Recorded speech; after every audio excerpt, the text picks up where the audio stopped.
Hey girl, hey. Welcome back to another Girl Talk moment with Sane. Today I want to talk about the power of networking. And I'm taking it back to my story. If you've seen my video where I told you about this car accident that I was in, and I said I was in the process of looking for a car. And so this is kind of a follow up of that, and also the lessons that I learned that also apply to business. All right, girl, if you're new to my channel, I am Sane, the owner of Sane & Co. Email Marketing. We offer email marketing services to women-owned small businesses, everything from email sign-up forms, email funnels, ongoing email marketing campaigns, as well as SMS marketing. All right, girls. So yes, if you watched that video or if you haven't, of course, it's going to be linked down below. But I told this whole story about being obedient as a business owner and how I was in this car accident. And yeah. And so my car was totaled and yeah. So first and foremost, okay, I know in the season that we are in or the times that we are in, it feels like no one is buying. I'm going to let you know that's not true. Okay? This car journey experience has shown me people are buying. Okay? And it's so important to network. Okay? You cannot do everything on your own. I'm one of those people like I'll ask for help, but it's real hard for me to do it sometimes because I just feel like if I can do it myself, I'm going to try to do it myself. And so, all right, I'm going to tell you a story about me trying to get a car. So, when they told me my car was totaled, I'm going to be honest, I think that hurt my feelings more than the accident itself. So, the car had, like it's a material thing, but it has some sentimental value to me. I was proud of this purchase. It was something I paid my car off, like all the things. Like it was such a smart decision when I did it. Like I was just proud. Like it was a big girl purchase, and like I was smart when I got this car, and I was just so proud of myself. And so when my car was totaled, it was like, oh man, not my ride.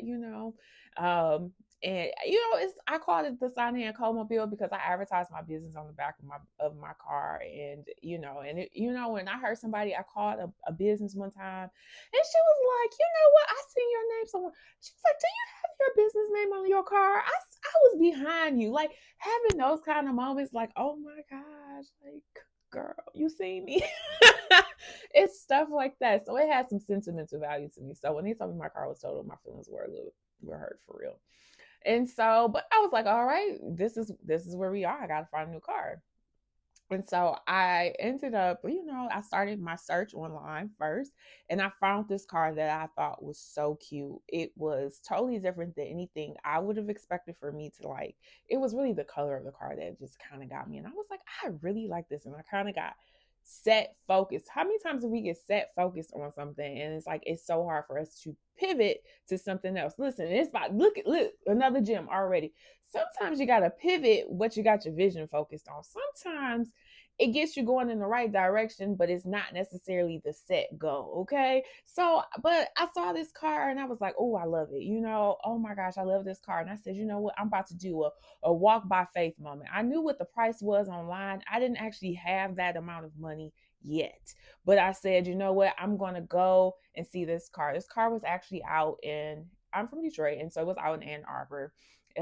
You've probably heard of Ann Arbor. It's where the University of Michigan is. And that's about, depending on where you are in the Metro Detroit area, that could be like over an hour, 45 minutes, drove over like an hour to get there. And so it wasn't like, right around the corner. And I said, you know what? I'm gonna have a walk by faith moment, and I'm going to go see this car in person. So, I scheduled with the dealership to come out and look at this car, and I test drove it, and I liked it. I didn't love it, but I was so set on. I just thought I loved the color, and it had a sunroof because that was one thing I didn't have in my last car. I've had in previous cars that was a feature I wanted. So it had a sunroof and it was in a cute color. And so I test drove the car, and so the salesman was in the car, and he said, "So do how are you feeling about it?" I said, "I like it." And he said, "Well, what is the price you really want to pay for it?" And so I told him how much I really wanted to pay for it, and he goes, "Well, we never go down. We'll never go down that low for this car." And I was just like, you know what? I'm just gonna keep my faith. I go back to we take the car back to the dealership. Of course, they come over with telling me the lowest that they could do for the for the car, and they gave me a printout. And I just said, you know, well, I'm gonna take this printout and I'm just going to sleep on it. Because like in my mind, like you know, Lord, you gotta do what you gotta do. And so I'm like, okay, you know, I'm gonna take it. And they're like, well, this is only valid while you're here. I said, that's fine. I'm gonna take it with me and I'm gonna go sleep on it. The car did not have all of the things that I would have really wanted in a car. But again, I kind of got set on this specific car. And so then I started to, you know, just start looking up. I was still just researching cars and looking up cars because my car was paid off. So I didn't want I did not want to have to finance a car again. Like I really did want to purchase a car. And so that's what I was doing. And so I started looking up cars. So then I found the same car model again at another dealership. But by this time, you know, I had prayed about it and God told me not to do anything regarding this car. But I said, I'm about to walk by faith again. So I had found this other model at another dealership. It was cheaper. It wasn't that color, but it was that kind of car. And I said, you know what? I want to go see this car in person, you know, to see if I really still like this car. And so the car had been there for a while. I had looked at it a few times online and I finally reached out and I asked if it was still there. They were like, yes, wait a few more days. And then I was like, you know what? Hey, I want to come in and look at the car. And so they were like, perfect, scheduled a time. I'm going to this other dealership to see this other car. And I get there, the car sitting out front. I was like, okay, this is it. It's cute. Okay, it's out front waiting on the girl. Yes. Go in. I get with my sales rep. We're looking over the deets. Great. So at this specific dealership, you actually got to test drive the cars by yourself. And so we're getting ready to like for me to go test drive the car. The next thing I know, I see a guy who was at another table get up and walk out to that car and take off with it. Not only was he going to test drive it, he was actually taking it to a different city to go show it to his wife because that salesman said, oh, he's really interested in this car and he wants to buy it. He's going to go show it to his wife. And it was like, what? No, you didn't. And so I'm just sitting there. So now what I came to see is gone. And so I was like, well, you know, let me see. We kind of looked through like the price range of what I wanted to spend. And like there was really no cars. And this is what I mean when I say you hear that people are not buying, that is not true. Okay. Um, we find one car. It was the exact car I kept saying, I do not want one of these cars. And I was like, you know what? I'm just going to look at the price range was okay. It had okay features. Nothing was wrong with the car or anything. The salesman goes and get that car and he pulls it up to the front. And he was like, all right, you can go look at it. I looked at the car, I looked through it. I said, you know, it was like, as far as like size wise, it was comparable to what I previously owned. And so I was like, okay, it's cool. And so I was like, when it was time for me to finally go test drive this car, lo and behold, I get into this car and the check engine light comes on. Mind you, my old car, the car that got totaled, I had just got my engine rebuilt because my check engine light had been on for months. And that was a whole story, okay? But I get into this car and the check engine light comes on. I came back into the dealership and I said, that's the Lord's way of telling me this is not my car. And he was like, what's wrong? I was like, the check engine light is on. And he was like, he had just moved the car and the check engine light was not on when he moved the car to the front of the building, but it came on when I got inside. And I said, oh, this is the Lord's way of saying, this is not my car. And so I was like, you know, all right, let me know if the other person doesn't buy the other car, you know, whatnot. And I left the dealership. And so I felt kind of discouraged, especially with the man leaving with the car that I came to see. And so he called me that day. He said he didn't buy the car, but he was still interested. I waited, and about 2 days later, that man bought that car. And so the thing when I say people, we think people are not buying, people are buying. I can't say that everybody's in the position that I was in, that they were in an accident and their car was totaled. But when I've been like driving around and I was looking at used car lots, there was really nothing on these lots. Like they were becoming empty. Like that, like lots that I had driven past many times that had many cars, had few cars on the lots at the time that I'm looking for cars. So people are buying. They're buying the things that they feel like they need and that are necessary, and that because for me it was necessary. Like getting a car was necessary. I'm from Detroit. This isn't a walkable place. You kind of have to have a car to get around, and so that was a necessary need for me. But I don't know if that was a necessary need for that guy who bought that car. But because it was priced well and it looked like a good deal, he purchased that car. And so people are buying. It's really about how the offer is set up. Okay. So, it's easy to think that people aren't buying, but people really are buying because it was like no cars, like there were no decent cars on these lots. I was so surprised because I'm like, we're in an economy where it seems like no one's purchasing and people are absolutely buying because every single car that I had looked at after that, because I found some more cars that were really great buys, and few days after looking at them, these cars were sold. Okay. So people were definitely buying. And that is kind of like where I got discouraged at.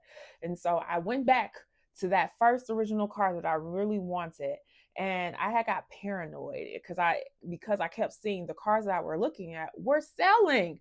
And so I was like, I called the salesman. I was like, all right, if you give it to me at that price, I'll come and buy the car. Because by now I've gotten all the money. I actually had the money that they wanted for the car. But I'm like, if you give it to me at that price, I'll purchase the car. And so he did his salesman thing and he waited. And I said, you know what? I think that I'm rushing this process.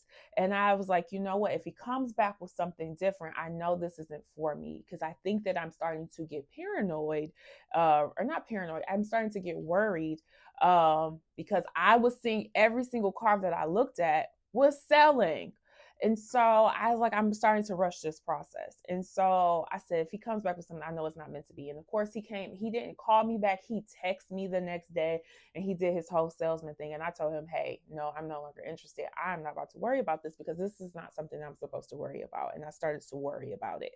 And so lo and behold, the importance of a network. So I had made that decision up that I was not about to go with him. I was like, I don't know where I'm gonna get a car from, but I'm gonna just trust the process.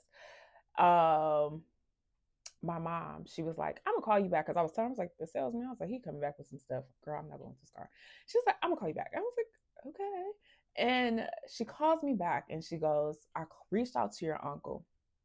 Mind you, I was trying to do this process by myself because I'm thinking I can find a car by myself. I got, you got cash money. You kind of think that you can, it'll be a little bit easier to do. Well, I've learned my lesson. My uncle, who's actually in the auto industry, um, next thing you know, she tells him the story of everything that's happened, and now he's tapping more into his network, and now he's in contact with a car buyer who actually does this for a living, who finds cars and who is a car buyer. And long story short, they ended up finding me a better car, okay, a fully loaded luxury car. And the funny part about it was the price that I told that man in that on that test drive, this is how much I want to spend for this car, is exactly how much I spent on this car. That I had to tap into a network to find, because this is not a vehicle I would have found on my own. I wouldn't have, looked at it. They went and looked at the car for me. They looked into the history. I mean, they did the work around this car because this is what they did.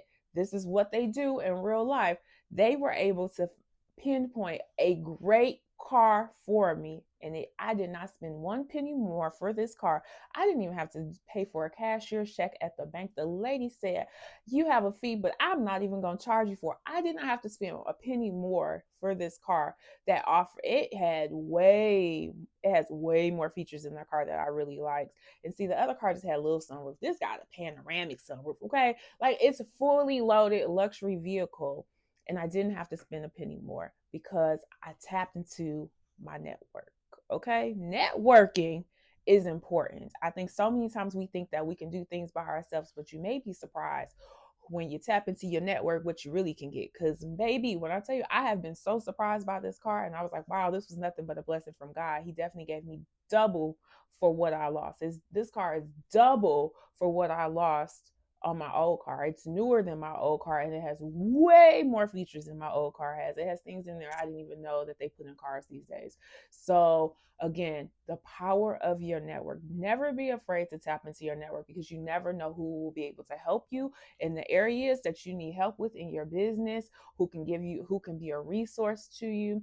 in business, because listen, business thrives with other people. You can't do it all by yourself. I think so many times we get stuck in that do it yourself mindset. You can't do it all by yourself. Sometimes you got to tap into your network to find out the better resources.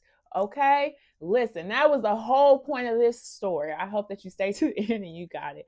And if you ever need to tap into your network to get some email marketing help, always visit us online at sondaandco.com. We are here to help you and to assist you. We have so many ways, so many offers that can help you in your business in so many ways. All right, girl, I'll talk to you soon. Bye.